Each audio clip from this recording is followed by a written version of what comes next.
Peux-tu me dire ce qui a changé nos vies? Peace and love, seule thérapie m'a permis d'écrire contre l'oubli. The love movement, seule thérapie. Mélodie, tempo, one love, seule thérapie.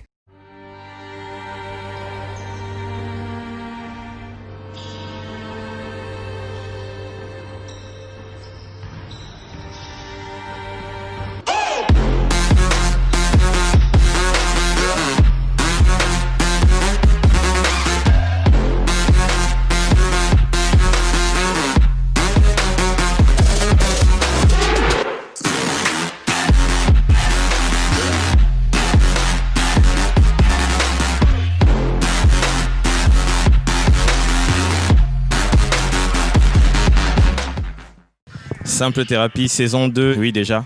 Je ne pouvais pas venir à Libreville au Gabon sans rencontrer Madame Géraldine Yema Robert. Ça me va. Ça te va? Ça me va. Ok. C'est pas facile de se voir. C'est vrai que c'est pas évident. C'est pas évident parce que je suis beaucoup sollicitée et j'ai mon travail aussi.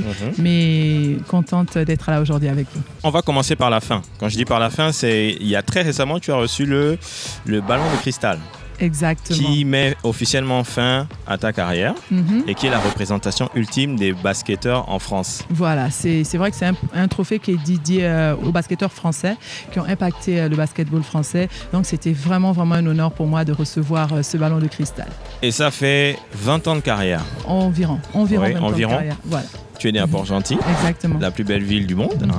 Et c'est de là que t'es venue ta passion pour le basket. C'est une ville sportive, vous savez, Port-Gentil est une ville sportive. Je peux citer beaucoup de grands sportifs gabonais qui sont originaires de Port-Gentil. Et c'est vrai que j'ai toujours aimé le sport. J'ai commencé avec la danse classique, après il y a eu le volley, l'athlétisme, pour finalement me retrouver au basket. Mais c'est une ville extrêmement sportive. Et voilà, j'ai juste commencé, j'ai suivi la mode de tout le monde. Mais c'est vrai que j'avais quand même un esprit de sportive en moi depuis toute petite. L'école primaire, c'était où? L'école primaire, c'était à l'école mixte, une école conventionnée, l'école mixte. Qui était pas loin de Saint-Louis, c'est ça? Non, ça c'était l'école mixte A, vous avez raison, qui était pas loin de Saint-Louis, et moi j'étais à l'école mixte B, qui était derrière le lycée. Le collège, c'était à Rapanda-Walker? À Rapanda-Walker, exactement, mes plus belles années. J'imagine. Du coup, scolarité normale jusqu'en terminale? Jusqu'en seconde. J'ai fait ma seconde à Libreville et en première, je suis partie sur la France. Ça a dû te fendre le cœur de quitter Port-Gentil? Un tout petit peu. Après, c'est pas comme si je n'étais pas habituée à aller en France. Vous savez, mon père était français, donc je passais tous mes étés en France. Mais c'est vrai que pour la première fois, je faisais toute une année. C'était pas facile, mais après, j'ai pu me faire des amis, j'ai pu m'adapter facilement. Le meilleur souvenir de l'adolescence, c'était quoi? Musique, sport, études, culture? Je pense pas que je vais choisir un événement particulier. Je pense que je vais juste dire que mon adolescence était parfaite. Franchement, j'avais des parents qui m'aimaient, j'avais des amis, j'allais à l'école, j'étais dans une ville au bord de la plage. Tous les week-ends, j'allais à la plage. J'ai fait des conneries. Oui, j'ai fait des conneries. Voilà, et j'ai eu de très très bons souvenirs. Donc, je pourrais pas en choisir un seul. En fait, tout ce que tu as fait a permis que tu sois la personne que tu es aujourd'hui. C'est ce qui a fait de moi qui je suis aujourd'hui. Et tu as eu la chance d'avoir un père qui te soutient. Mes deux parents m'ont soutenu, mais la chance que j'ai eue, c'est que mon père était français. Oui. Voilà, du coup, j'étais française. D'accord. Et je savais qu'éventuellement, j'allais partir et continuer mes études en France. D'accord, donc la première et la terminale, tu l'as fait? La première, et je l'ai faite en France, à Besançon. Et j'ai passé mon bac anglais à Croydon. D'accord, ok. Ça veut dire que tu parles français, anglais, miennais? Non, je suis Michogo. Mais comment? Grandi à Port-Gentil sans parler? Non, on n'est pas miennais. Bon, je comprends un peu, hein. Je connais Kewa, je connais... Oui, les bases, quoi. Les bases, oui. Mitondawe. Ouais, voilà, non, mais c'est sûr. C'est vrai, vous avez raison. L'arrivée en France à Besançon et le sport directement dedans ou on prend ses marques ou pas du tout? Non, directement parce que je savais pas si je voulais, comme je jouais au volley et au basket, je savais pas si je voulais jouer au volley ou au basket. Du coup, je suis allée faire des try-outs, des essais dans deux clubs, un club de volley, un club de basket. Et c'est marrant parce que j'avais vraiment choisi le volley. Sauf que les horaires du volley ne coordonnaient pas avec mes horaires j'ai lu ça dans la biographie. Exactement. Et du coup, je me suis demandé les horaires du volley. Alors, c'était quels horaires pour une étudiante? C'était un club professionnel. D'accord. Qui s'entraînait le matin et l'après-midi. Et moi, j'allais à l'école le matin et l'après-midi. D'accord, alors que moi, j'avais compris que tu étais quand même matinale. Non, je suis matinale, mais quand ils s'entraînent le matin, c'était 9h, 10h. D'accord. Et je suis en cours à 9h, 10h. Ah oui, c'est vrai. Vous comprenez ce que je veux dire? Ouais. Voilà, donc c'est pour ça que par rapport au basket, où c'était un peu plus tard, en fin d'après-midi, où je n'avais plus cours. C'était des horaires, on va dire, plus adaptés le soir? Exactement, en fin d'après-midi, début de soirée, c'était plus adapté, exactement. À quel moment, du coup, tu prends plaisir à faire ce sport de façon pro? Dans ma tête, je ne pensais pas être pro. Dans ma tête, ça a toujours été un plaisir, ça a toujours été un loisir, même depuis mon plus jeune âge. Et d'ailleurs, j'ai une anecdote que je raconte tout le temps. Quand j'étais petite et dès que j'ai su marcher, mes parents, par exemple, ma maman me disait « va prendre un truc à la cuisine » et je partais en courant. Jamais je partais en marchant. À chaque fois, je partais en cours. Et du coup, ma maman a su que j'allais être sportive. Ouais. Tu aurais donc pu faire de l'athlétisme, par exemple. Et j'ai fait de l'athlétisme. Et j'ai été championne du Gabon en 100 mètres. J'ai fait de l'athlétisme. Mais la seule chose qui m'a fait partir de l'athlétisme, c'est que j'étais jeune et j'avais pas un mental. Vous savez, quand on fait l'athlétisme, sur la ligne de départ, vous êtes toute seule. Vous êtes toute seule contre vos adversaires. Et je pense que mentalement, j'étais pas assez forte pour pouvoir supporter tout ça. Alors que dans les sports collectifs, vous êtes un groupe, vous êtes 4, 5 et vous allez jouer un match. Vous comprenez ce que je veux dire? Vous n'êtes pas toute seule. Donc, je pense que la raison première pour laquelle j'ai pas continué l'athlétisme, c'était mon mental, mais j'ai adoré l'athlétisme. Je suis de la génération qui regardait Marie-Josée Pérec, qui était une idole, qui regardait Christine Aron, qui regardait toutes ces dames que j'ai eu l'occasion, Christine Aron, et que j'ai eu l'occasion de voir l'année dernière lors du marathon du Gabon et Muriel Ortiz aussi, donc avec qui on a participé au marathon du Gabon. C'était une très très belle expérience. Donc pour moi c'était l'athlétisme, mais j'étais juste pas forte dans ma tête. Étant donné que tu n'as pas pu faire de l'athlétisme, est-ce que tu as un regret? Non, pas du tout. Pas du tout. Moi je regrette pas, c'est juste que c'était écrit que j'allais faire une grande carrière au basket tout simplement. Et quand on est basketteur ou sportif en général, il y a une chose qu'on fait beaucoup, c'est voyager. On passe beaucoup d'une ville à l'autre, d'un pays à l'autre. On sait qu'on fait beaucoup de sacrifices. En 2000, ton fils est né. Maiden est né. Ton fils est né et à ce moment-là, tu as quand même continué à faire tous ces voyages. Il faut savoir qu'en 2000, j'étais pas encore professionnelle. J'ai été professionnelle en 2004. Vous comprenez? Donc en 2000, j'étais en Angleterre, j'avais un petit boulot, je faisais mes études et j'ai eu mon fils. Donc ça me dérangeait pas du tout. Mais par contre, je continuais à jouer sur les playgrounds de Londres et voilà, c'était rien de professionnel. D'accord. Mais sinon, vous avez raison, c'est pas compatible d'être une femme enceinte, avoir un enfant. Je ne veux pas dire que ce n'est pas compatible, je dis que c'est beaucoup d'organisation, bien sûr. Il faut avoir des gens autour de soi sur qui on peut compter pour nous aider à élever l'enfant, que ce soit un mari, que ce soit de la famille. Sinon, toute seule, ce n'est pas possible avec tous les déplacements, sauf si on prend nounou sur nounou et c'est pas souvent évident. De toute façon, il y a de nombreux sportifs qui ont dû arrêter leur carrière tôt parce que justement la question d'organisation est importante. Et l'enfant qui est arrivé, on ne peut pas l'abandonner. Il n'a pas demandé à être là. Exactement. Et aujourd'hui, comment ça va avec Maiden? Maiden, ça va très bien. C'est ma fierté. Il est au centre de formation de l'Élan Bernin à Pau. Il est en dernière année espoir.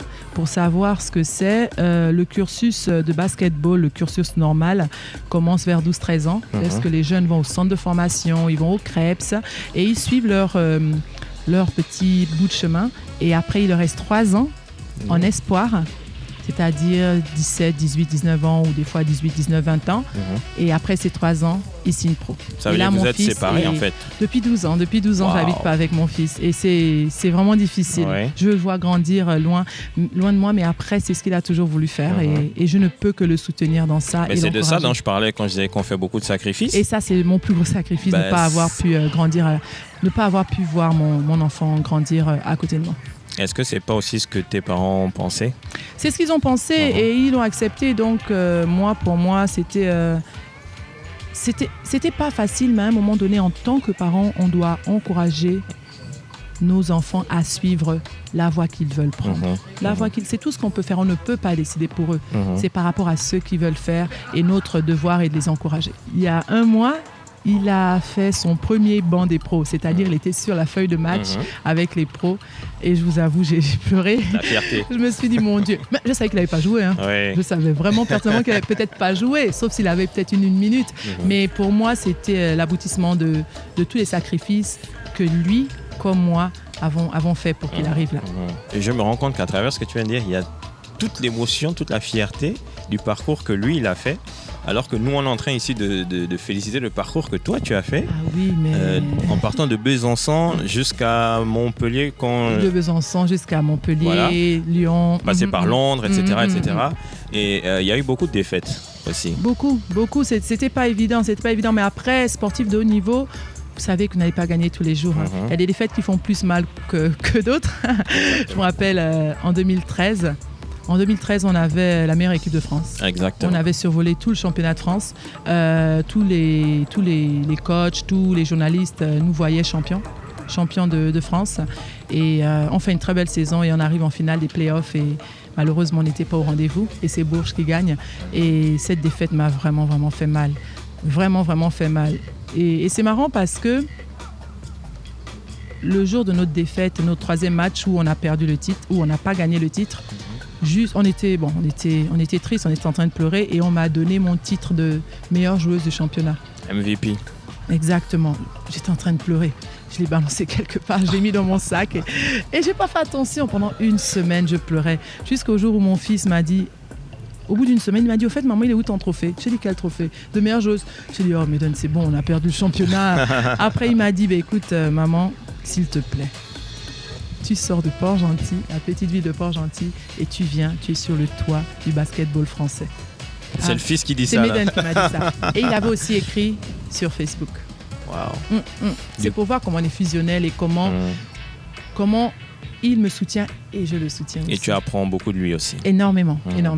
Il y a eu des défaites et des déceptions aussi. Le fait de ne pas être retenu en équipe de France. Oui, pour l'Euro, même si tu as été sélectionné quand même 3 fois. Ouais, c'est vrai que j'ai fait 3 sélections en match c'était des matchs amicaux. Et c'est vrai que à chaque fois, le sélectionneur disait que j'avais un basketball atypique. Je pouvais être meilleure joueuse, je pouvais avoir des stats de malade, mais à chaque fois, il disait que j'avais un parcours atypique. C'est vrai que je n'étais pas passée par le processus normal. Comme je vous ai dit, mon fils l'a fait. Mais après, il ne m'a jamais essayé. C'est un autre sélectionneur qui m'a essayé lorsque j'ai essayé 3 sélections. Après, quand le nouveau sélectionneur est venu après, il ne m'a jamais essayé. Il ne m'a jamais testé pour voir si je pouvais vraiment rentrer dans le collectif. Après, c'est vrai que c'est une déception. Mais vous savez, ce qui est bien, c'est que les journalistes et les gens autour de moi savaient que j'avais ma place là, sauf une seule personne. Après, c'est pas grave. Et je me suis dit, c'était un mal pour un bien, parce qu'après, j'ai pu rejoindre l'équipe nationale du Gabon. C'est vrai, tu as joué pour l'équipe nationale du Gabon et tu as toujours eu à cœur de représenter ton pays. Comment on appelle l'équipe nationale du Gabon? Je ne sais pas, les Panthères. Les Panthères, oui. Aussi les Panthères? Les Panthères. Ben voilà, donc tu as joué pour les Panthères et je pense que c'est un grand honneur. Oui, c'était vraiment un grand honneur. Il y avait mon fils dans les tribunes, ma maman. J'avais fait venir tout le monde lors des éliminatoires ici en 2015. Il y avait ma sœur, il y avait tout le monde. C'était vraiment une fierté pour moi. Parce qu'il ne faut pas se mentir, j'ai 2 pays. Mon papa est français. Je suis française et gabonaise. Des fois, on me demande, est-ce que tu es plus ceci que cela? J'ai dit non, je suis juste une citoyenne du monde. Tout simplement. Et c'est vrai que c'était une fierté. Comme c'était aussi une fierté pour moi lors des 3 matchs amicaux où j'ai représenté la France. Après, représenter au Gabon, c'était particulier. Tous mes amis étaient là, j'ai grandi ici. C'est là que tu es né. Vous comprenez ce que je veux dire? C'est là où je suis née. C'était particulier. Mais c'était une très belle expérience. Et mon plus gros regret, c'est n'avoir participé qu'à une seule campagne avec l'équipe nationale du Gabon, malheureusement. Bon, après ça, les choses se sont faites ainsi. Et tu as quand même été championne de France avec Montpellier. Une grande année. C'est l'année où moi, j'étais installé à Montpellier quelque temps. Et tous les Gabonais de Montpellier me disaient non, il faut que tu vois Géraldine et tout, elle joue, elle représente. Il y en avait beaucoup qui venaient au match, c'était abusé, c'était vraiment bien. Et moi, comme à cette époque, j'aimais beaucoup le basket, mais à cette époque, j'étais à fond dans les trucs de musique. Je disais, je vais prendre le temps d'aller voir. Et un jour, on est allé voir avec la famille là-bas sur place. Et là, je me suis rendu compte du talent sur le terrain et surtout de la poigne, de la hargne. Parce que là, on discute, on est tranquille, mais sur le terrain, c'est quelqu'un d'autre. En tout cas, j'ai vu quelqu'un d'autre. C'est une guerrière sur le terrain, je lâche rien. Vraiment, après, ça peut être une qualité comme un défaut, mais sur le terrain. Et c'est ce que je dis aux gens, que vous savez, la loi du terrain, c'est la loi du plus fort. C'est la jungle. Si tu domines pas, tu te fais dominer. Après, j'ai pas dit d'aller faire mal. Mais il faut être dur, il faut vraiment être dur. Après, tu reçois des coups, tu en donnes aussi. Mais tout est... Voilà, il y a des arbitres qui sont là, mais c'est vraiment une une personne différente. Oui, j'ai vu et je pense que en regardant la vidéo, peut-être à l'entraînement, est-ce que tu t'es dit si j'étais pas moi, est-ce que je me serais supporté? Non. Ah non, pas du tout. Oh, c'est une vraie peste sur le terrain. Dans le bon sens. Oui, bien sûr. C'est une vraie peste. Parce que très tôt, j'ai su que j'ai commencé le basket en jouant avec des garçons. C'est mon petit frère, j'avais 15 ans, qui m'a emmené jouer avec des garçons. Donc imagine les coups que je me prenais. Et ça, c'était mes premiers pas dans le basket, contre des garçons. Vous vous rendez compte? Après, moi, quand je viens chez les filles, je me dis, bon, je suis désolée, j'ai commencé comme ça, moi Et pas de regret de ne pas être allé en WNBA? C'était un choix personnel. D'accord. C'était un choix personnel parce que les gens ne savent pas que la WNBA, c'est pendant les grandes vacances, pendant qu'il y a un break dans le championnat en Europe. Les Américaines le font parce qu'elles repartent aux États-Unis. Et quelques Européennes le font parce qu'elles n'ont pas d'enfants et elles n'ont pas aussi de choses à faire dans leur pays. Moi, j'avais mes camps de basket que j'organisais, j'avais ma famille que je vais voir, j'avais mes amis que je vais voir. Si j'allais en WNBA, ce qui veut dire que dès la fin de ma saison, au mois de mai, j'enchaînais, j'allais aux États-Unis. À la fin des États-Unis, je repartais en France. Et ça, c'était un cycle infernal. C'était juste un choix personnel. Aujourd'hui, maintenant que ta carrière de sportive sur le terrain est terminée, tu as l'engagement social aussi, en dehors du terrain. Récemment, tu as participé au samba professionnel pour les kids. Exactement. Les enfants, c'est important pour toi, je sais, et tu souhaites transmettre.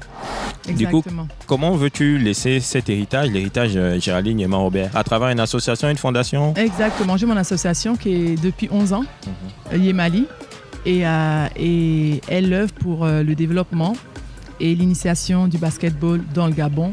Et on organise des camps de basket gratuits pour les jeunes. Et c'est un peu l'image que j'ai envie de laisser, que j'ai réussi à l'extérieur, mais si je l'ai fait, vous aussi, vous pouvez le faire. C'est pour ça que j'essaie d'inciter le plus grand nombre de jeunes à pratiquer du sport. Parce que le sport aussi, c'est un partage de valeurs. Des valeurs de respect, des valeurs de confiance en soi. Moi, je n'avais pas confiance en moi quand j'étais jeune. J'étais grande, j'étais mince. Et dans le sport, j'ai trouvé une famille. Dans le sport, je me suis dit, ce qui peut être un handicap dans la vie, c'est un avantage dans le sport. Est-ce qu'on t'a reproché d'être grande, mince et tout ça? Quand j'étais petite, mais bien sûr. Quand tu es la plus grande de la classe et que tu es une fille, bien sûr qu'on se moque de toi. Vous comprenez ce que je veux dire? Et c'était difficile. Mais après, dès que j'ai pratiqué le sport, je me suis dit, finalement, eux, ils se moquent de moi, mais c'est un atout pour moi.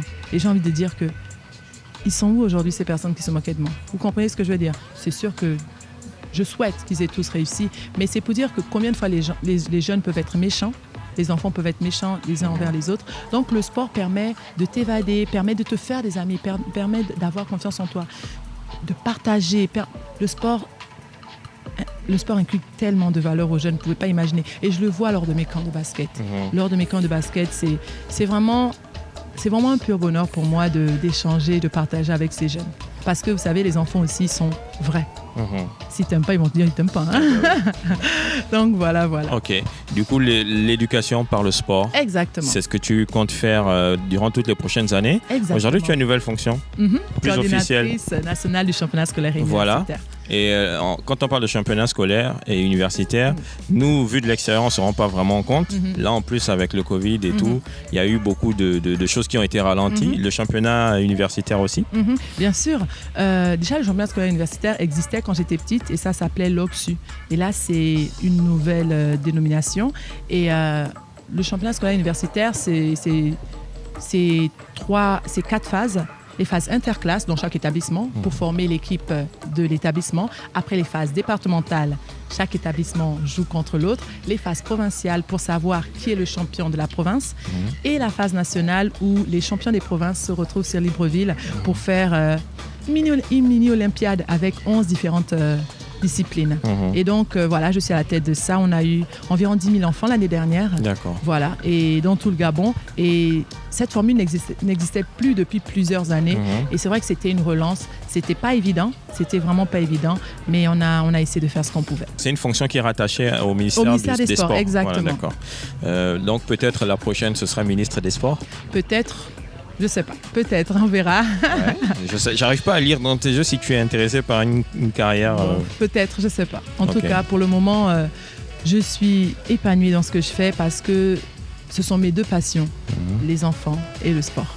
Et franchement, j'adore ce que je fais. Et je suis là vraiment pour trouver la prochaine Géraldine, même mieux que moi, dans tous les sports, ou bien le prochain Pierre-Emerick Aubameyang, le prochain Stéphane Las, le prochain Chris Silva.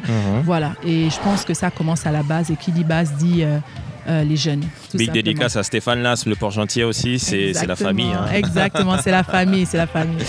Et question rituelle, c'est la dernière question. Je la pose à chaque fois que je rencontre un invité. De toutes tes activités de sportif, athlète, mère aujourd'hui, à la direction du championnat scolaire et universitaire. Et quelle est ton activité préférée aujourd'hui, celle que tu préfères le plus?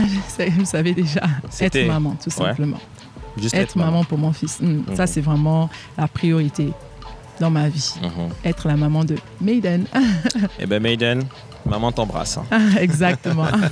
Merci de nous avoir accordé ces quelques minutes et de les avoir passées en notre compagnie. Donc, pour 2021, on ne va pas encore oser souhaiter une bonne année puisque on ne sait pas quand ça va ressembler. Donc, on se verra peut-être d'ici là et puis continue le bon boulot. Thank you et merci encore pour l'interview. C'était un plaisir. Merci du fond du cœur et bonne continuation à vous aussi. Merci. Merci.